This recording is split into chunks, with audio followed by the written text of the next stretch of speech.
The way that you break destructive behavioral cycles is to replace them with healthy ones. Okay?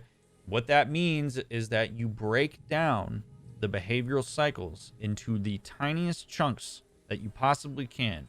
And you recognize that every single one of those micro behavioral decisions that's made is a choice that you make. Meaning that at any point in that sequence of behavioral events, you could choose something else. But you won't until you know what the replacement behavior is. So that means that we have to map out what the alternative behavioral sequence would be that you would consider to be healthy and more productive. And then you have to implement it. So when you get to those certain decision points, you have to choose, do I go down this door that I always go down, or do I go down the new one?